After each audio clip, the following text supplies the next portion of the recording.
up, YouTube? In this video real quick, I just wanted to share with you guys some of the methods that helped me develop my family. I've been asked by a few guys several different questions, and we could sit for hours and we could talk about birds, and we could talk about birding out, how to develop birds, and just how to make better pigeons. I was lucky enough to interact with a lot of the good guys in the pigeon game. One of them being Keith London, guys like Hollywood, guys like Steve Smith, Dwayne Holmes,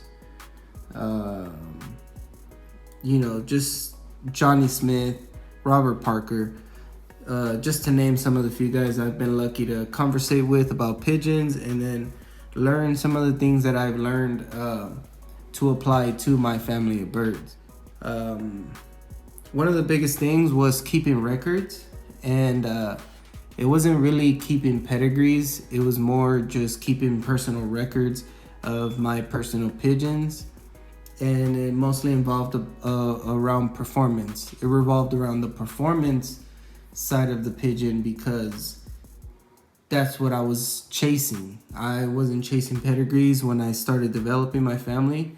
I was chasing performance. So this book right here, it helps you a lot. I'm pretty sure most of the guys in the pigeon hobby have read this book. If you guys just look at the book and then go through some of the pictures,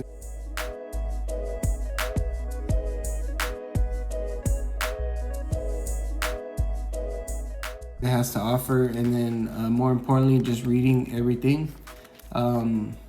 Most of the pigeons look very similar. A lot of the birds look real athletic, and I believe we can all learn from this book. Real quick, I like to keep records of my pigeons. I make my own books.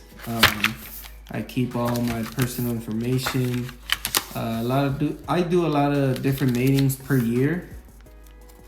I'll foster eggs, and like you guys see, this particular pair, this pair bred me 6 pigeons.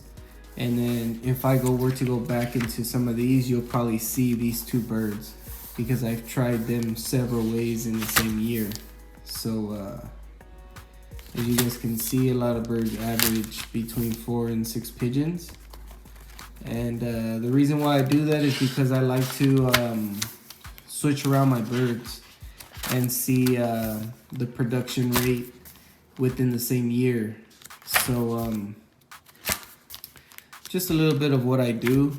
I didn't breed too many birds this year. This is the records for 2019, may I say, last year. And then right here are my 2018 records. Because I don't breed many birds per year, these 2 years I kept them in the same book.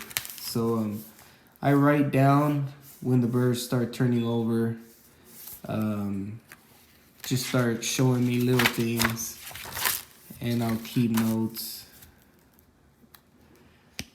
So I'm gonna make mine, and then all I did was kind of make my own bracket. I made my own boxes, and then just kind of put a little print in the background. This paper is a little bit thicker than your normal white piece of paper. I went to Staples and just got a nice, fine, firm piece of paper. So getting it ready for this year.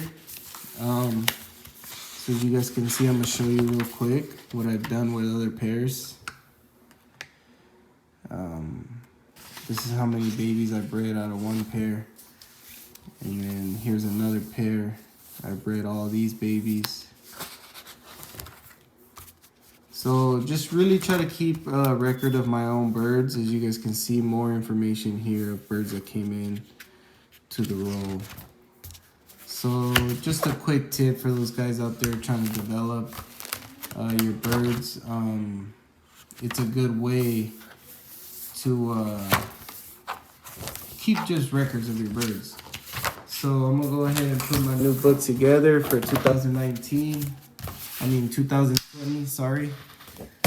With everything going on, coronavirus, don't know what's going on. So finally kicking off my breeding season. I'm gonna write down my pairs and who they are. I've had a few birds lay eggs already, so hopefully we could do good.